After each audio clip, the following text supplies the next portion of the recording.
G'day ladies and gentlemen, welcome to Draw with Jazza. I'm Jazza, and today we are going to have a crash course in ZBrush. Now, normally this would terrify me because I'm a total noob, but I am in the hands of a professional, which is going to be very helpful. I'm here with Pablo, who runs ZBrushGuides.com. He's well and truly an extremely professional artist. I actually met him at the Next Level Gallery in Sydney. He was doing some ZBrush live, and I was blown away. In fact, I'll show some footage of, I actually vlogged that. So I'll show you where I first saw him, and you'll see him working away there. And I'll also show a bit of his art across the screen now. I started with ZBrush maybe about 10 years ago. When I first opened it, I was terrified by the interface. I couldn't do anything with it. When I came here to Australia, to Melbourne, I started working with plasticine and just creating little sculptures, sort of like in real time. Lots of traditional sculpting experience. Yeah, exactly. And would you say ZBrush sort of carries over that traditional element to it? ZBrush, it allows you to build and work with clay, like digital clay. And that's hopefully what we can do right now. Before we jump into it,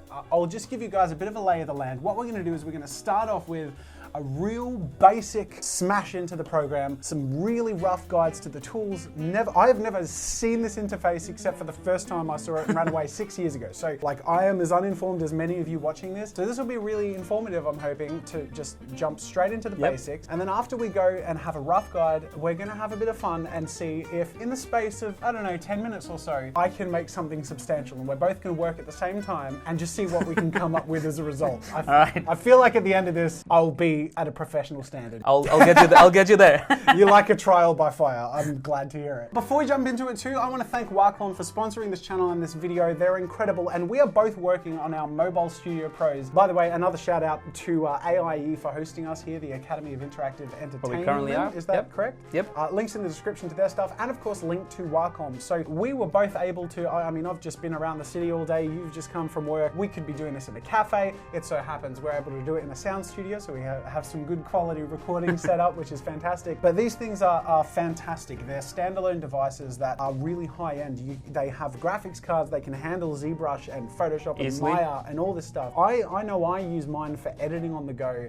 Photoshop, animation, that sort of thing.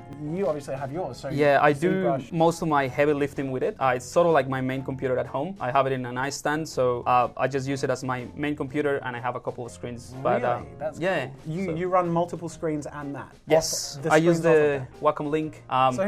Link in the description. Using the MSP as his primary computer, running multiple monitors. Gives you an idea that this thing is meant to be run as a professional device for people either on the go or in a studio. So it's fantastic. Definitely check it out, and if you're interested into diving into their stuff, go check out Wacom. The links are in the description. And also, you're rocking the 3D pen today. How new is this thing? I got it yesterday. Oh, no way. So this is new. That's new. Cool. So this has your standard 2 buttons, but this has an extra 3rd button for easier 3D navigation, I believe. I think it's pretty much it, because they removed the eraser and they just added this button, and this button allows you to orbit in most 3D software, so you can have access with just a single tap of the finger to these 3 buttons that can be mapped to all the usual keys to navigate in the 3D space. All right, so let's get stuck into it. You have 15 minutes to make me a professional. This is obviously intimidating me. Were I to enter this for the first time, what were the core tools you'd introduce me to first? So I think the first thing I wanted to do is try to do something, because that will explain one of the basic things of ZBrush.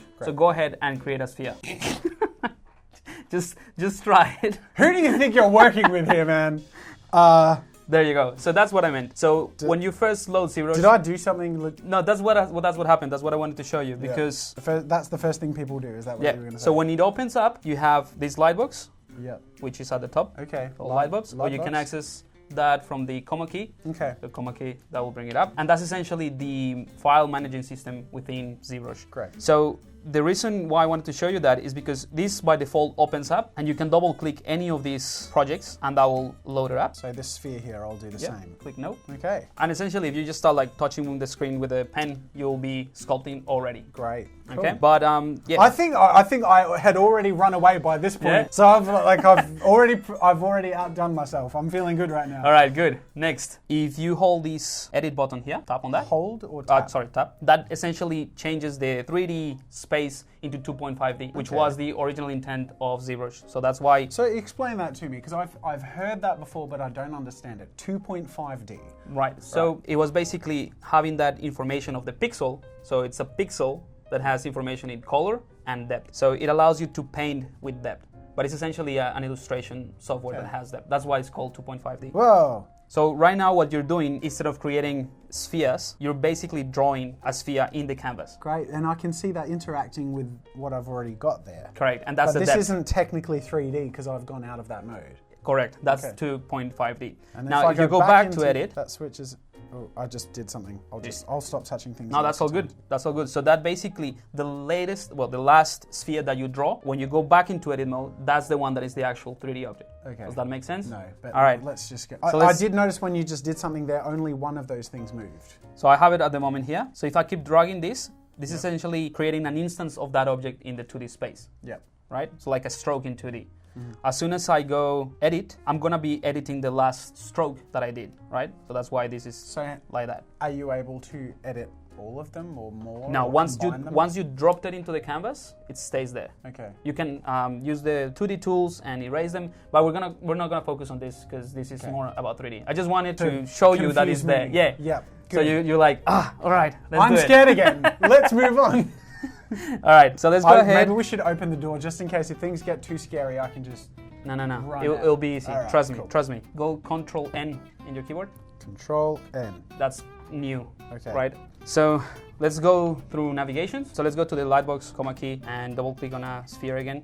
Lightbox. Or comma key. Lightbox. Yep. Okay. Double click on the sphere. We have 5 minutes left. Oh man, I'm not a professional. What's going on? All right. So navigations. Well, navigation in the 3D space. So I have the Alt key mapped to this, so you'll be able to use your keyboard if you don't have it mapped. Okay. Yep. I've got the Wacom keyboard. It's fantastic. I tend to not actually use the shortcuts on the tablet. I tend to be very keyboard friendly. So yeah, I much prefer to have everything. You've sort of got the best of both worlds here. You can see someone who's used to that and someone who's used to this. So Alt allows you to, if you press and hold, yeah, and click anywhere on the empty space, that allows you to pan. You're not holding Alt. Am I? No, that's a Windows key because I'm an idiot.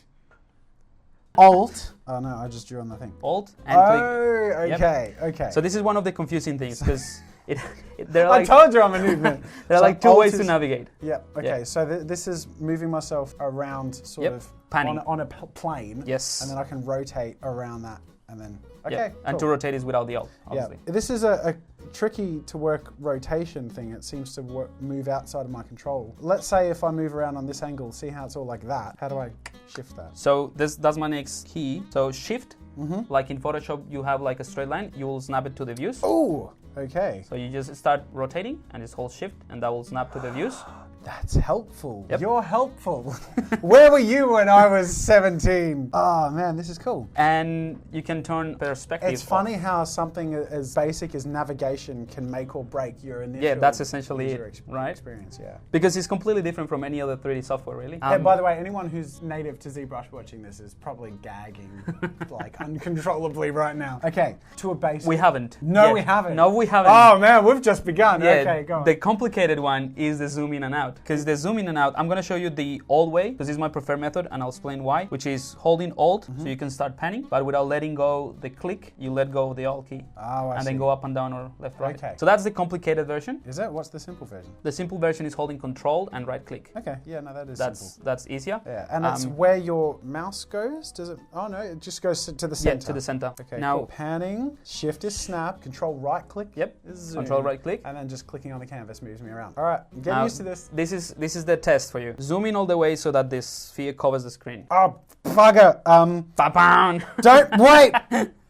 There we go. The entire screen. Now how do we pan and do things because it's going to sculpt? Yep. How? That was a question. You're my teacher. No, that's the same. You can't because obviously you just screwed me up. So I guess you'll have to zoom out and do it. You can do that. Okay, so but you zoom out. I was going to show you the alternative, right? Okay. So the alternative is to hold Alt and right click. So that allows you to pan even if you click on the model. Okay, cool. Right? So there's a couple of extra tricks that help. That feels a little bit like Photoshop pressing spacebar and clicking and drag the canvas around. That's pretty much it. Now, if you don't want to remember all those shortcuts, you have all that navigation here on your right side. Oh, that well, panel. that helps. Why didn't you tell me that at the start, man? Because it's better to learn than harder. Keyboard shortcuts is important. It is. Yeah. It really helps. So you can click F or I'm frame. already feeling more comfortable with this. That's good. F is frame.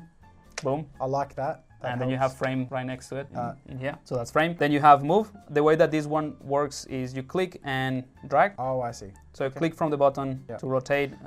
And if you get lost, you just hit frame or F and you'll be back in. Awesome. All right. All right, I think that's navigation out of the way. Let's get some sculpting done. The other thing is... no, let's not get some...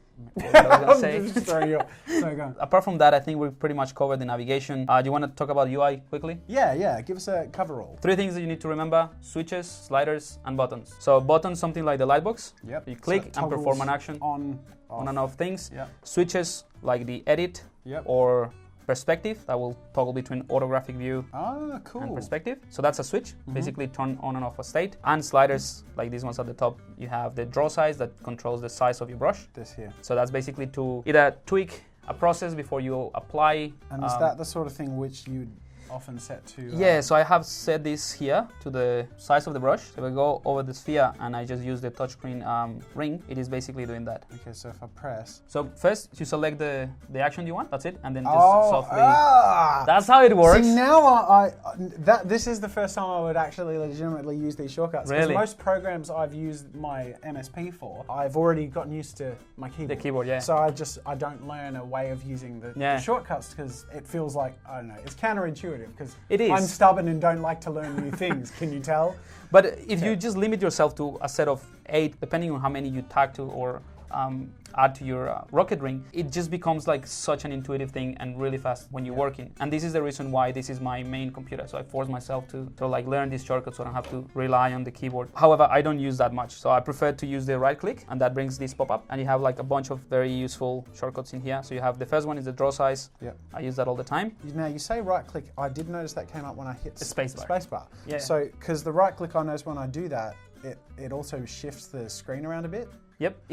It's a little bit tricky with the pen. As a professional, I would recommend to use it. I did find that was cool. I mean, it confused me at first, but now that I know what that is, it seems pretty cool to just hit spacebar and access that. So you got your draw size, focal shift, and all that Exactly. stuff. And that pop-up is essentially a shortcut to, you can change. Other than that, you can click and drag on the right-hand side, and that's essentially your palette. Which are like the menus. So at the top you have all the menus. This isn't intimidating at all, by the way.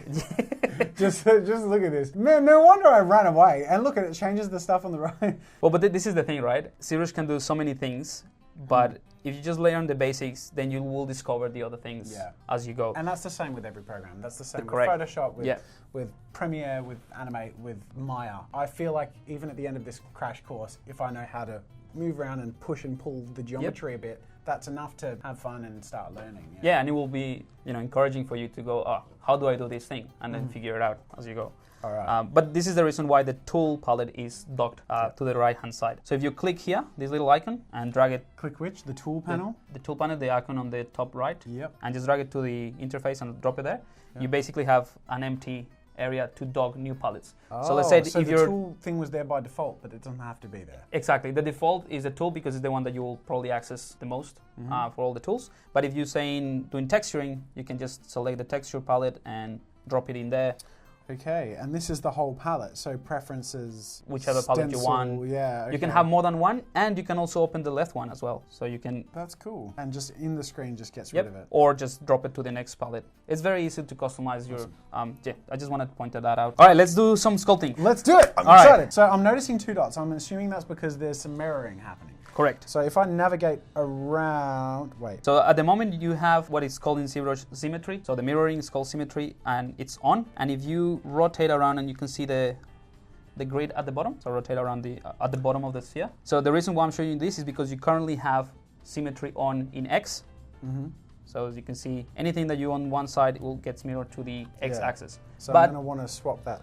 You can do all that from the transformation palette. Okay. So transformation palette, you have Symmetry at the very bottom. Oh yes, activate Symmetry. So if we're on X. Correct, but you can turn, and these buttons or switches are not mutually exclusive. You can turn them all on, and that way you can create like crazy, weird, interesting. Okay. things, or you can just turn the whole thing off. So that's where I'm like, my instinct is to put Symmetry, because then I can do a smelly thing. And that's it. Hey, I'm sculpting! Yeah, I'm a professional. That's it. This is Billy. All right. The bully. And this is nose. by default is the x-axis, right? God, I'm so good at this. We're not in the master becomes the student. We're not in the test stage because you haven't given me time. To start as well. Are you intimidated? Yeah, well, this is pretty quick. You can already do a face, so I will. That's more than what I did when I started with. So I bet it is. Well done. I compensate for lack of competence by being cocky. Fair enough. What's that shirt that you have? Obnoxious but consistent. That's the one. All right. Preach. So undo all that. But why? Okay, fine. No, but without the control set. I'm just gonna show you another cool trick. At the top, you have these little dots. You can just scroll all the way down to the first one. Yeah. And that is essentially your undo history. So if you have a lot of things done, you can travel through time, Marty. You can scroll all the way. If you go back all the way to the beginning, so it's like a single sphere, is radial symmetry. And that's a really cool trick. So you can go to the transform palette and turn R on, just below the X. Ah, okay, yep. This. And then you have a slider with 8. That's the amount. I still have Z selected. Does that matter? Doesn't really matter. As long as you have one active. Okay, and you said... the radial count, that's how many instances you want to have. So let's say if you have, and that's essentially man, look at that. What you can do with this. That's crazy. That's really cool. You can even do like nice pottery tricks. Nifty. So that happens with the y-axis on. You currently have the Z or the X. Now my current sculpt default seems to be pulling things out or making bubbles. So tell me about how I can play around with different ways of sculpting, because you just did some impressive things without telling me what the hell you were doing. sorry, let me just undo that. You're just like, I'll push it and pull it and no, it's a giant pot. You're welcome. So click on the brush here. Yep. And that will bring up the brush palette. It looks slightly different just because I have custom setting. And find the... I'm back to being intimidated again. The move brush. So that one is essentially, it will move the geometry, the pixels. That's trippy. It's like dancing. Yep. And sorry. And the reason why I wanted to show you this one is because you can hold Alt and use the move brush. Oh. Whoa. And that's pulling the geometry on the normal. Are you familiar with that? So just pushing this way is directional based on where your mouse is, but then with Alt it's... Based on the camera. Okay. So without the Alt is based on the camera. Okay. So take the palette, like the brush palette. Wait. Slow down. The brush palette. Oh, yes, up here. Okay. Yeah, and you'll see that I have quite a few already open here. You can use that R to eliminate some of those, because you can select from here. Let's say I'm gonna select a couple of brushes. Hold on. Just click on that and select any brush you want. Okay. It just doesn't matter. You can actually, because you have the keyboard, you can select them really quickly by, if you... Like shift click. Press B. Press B just once. Then you select the next letter from the keyboard. Which one? No, from the keyboard. What, N? What? You select B? That's it. You give up. I gave up. So you'll see the first one will bring up the palette. The second one will filter all of the ones that start with that letter. Okay. And then the third one. Okay, I'm catching it. Yep. So, and these are different brushes that you can texture and blah, blah, blah. So give me my core brushes for the real pushing and pulling, the real core sculpting. Because a lot of that stuff, I imagine, is refining and detail. Yeah, so with sculpting, rule number 1 is you start with the blocks, with the basic shapes, geometric shapes, and you know that from like drawing, right? So it's the same, essentially the same thing.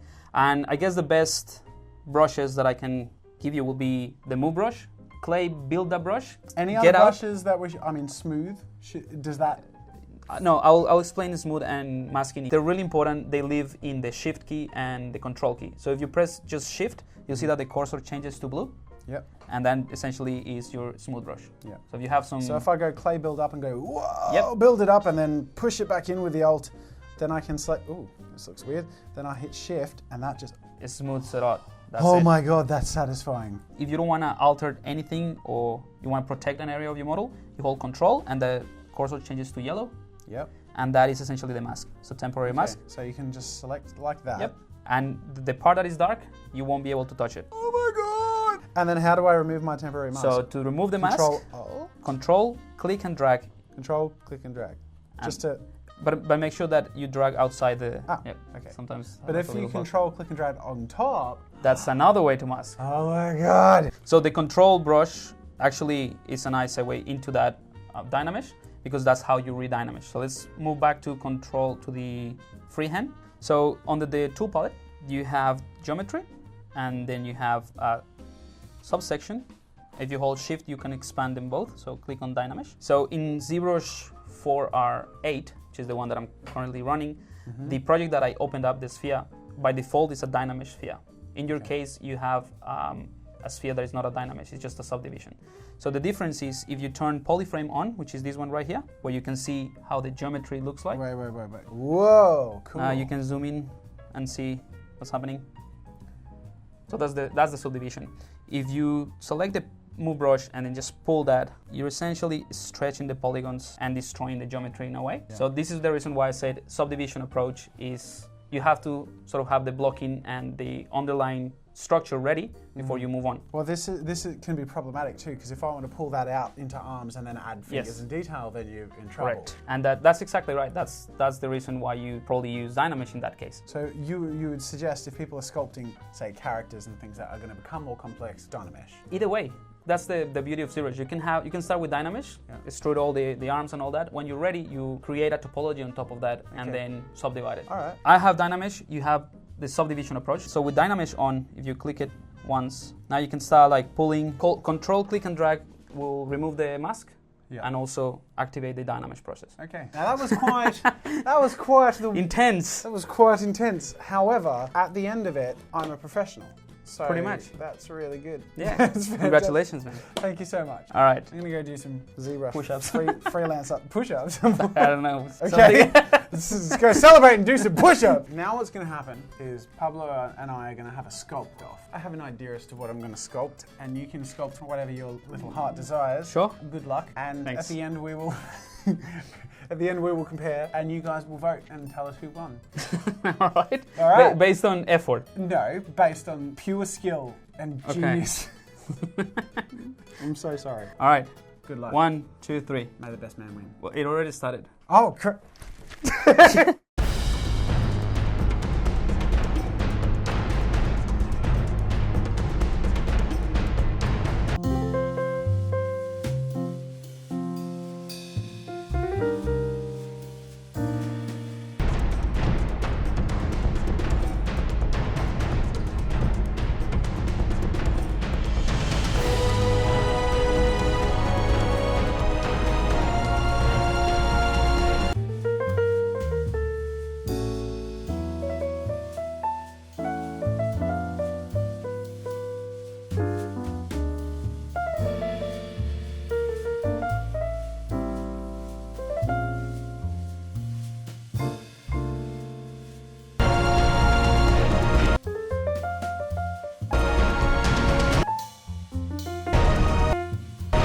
All right, Pablo. I don't mean to brag, but I definitely mean to brag. But that's actually pretty cool. Is it? All right. Obnoxious but consistent, right? This is like the first time, seriously. This is my first time using ZBrush. So you're a good teacher. That is very impressive. For like 15 minutes, that's actually pretty. You should stop using ZBrush now. Don't use it anymore. I can retire. Yeah, that's it.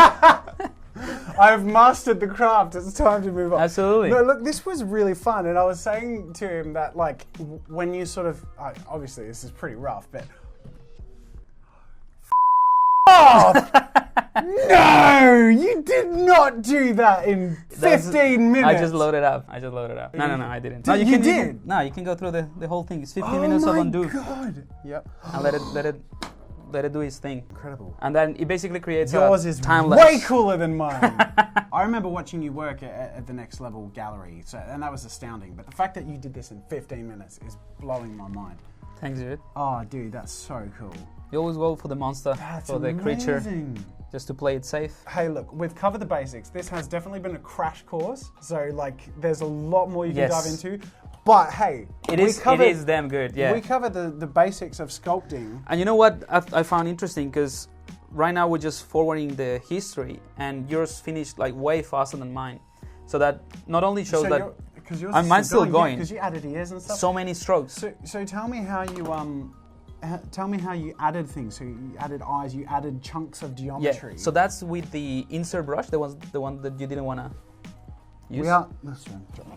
So we are running out of time, but I do want to cover that one last thing because that was really cool. Yeah, so go to... Because I tried to pull my ear out. Which you can do. Was you chucked on a chunk of clay, sort of. It's like you grabbed a chunk of clay. Exactly, and that's how I like to play it. And the reason why I do that is because once you drag that chunk of clay, automatically the rest gets masked.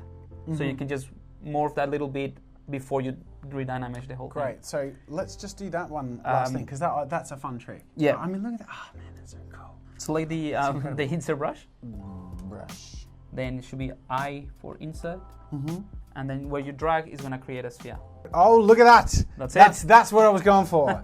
It's perfect. We're now done. Render. We're finished. I am now a creature from hell. Dude, this is incredible. Your talent is, I mean, it speaks for itself. But this was really fun and I learned a lot. Really cool, great teacher. Another huge shout out to Wacom. The pressure sensitivity and the way it feels to use this thing. I'm going home on the train and I'm going to keep playing around with this. Yeah, definitely do. It feels great and it handles it fantastic. If you're interested in digital art, this is definitely the pro end, but I'm pretty sure you could play around with ZBrush with an Intuos. The input of having the pen and tablet makes a huge difference. It's a huge difference, I can't imagine using this program with a mouse. Of course, go check out Pablo's work at his website. Thank you so much for having me. We should do this again Thank you sometime. for having me. But this was our crash course. So if you guys want to dive into ZBrush in more depth, go check out ZBrushGuides.com and check out all of Pablo's work. But in the meantime, I hope you enjoyed our little crash course today.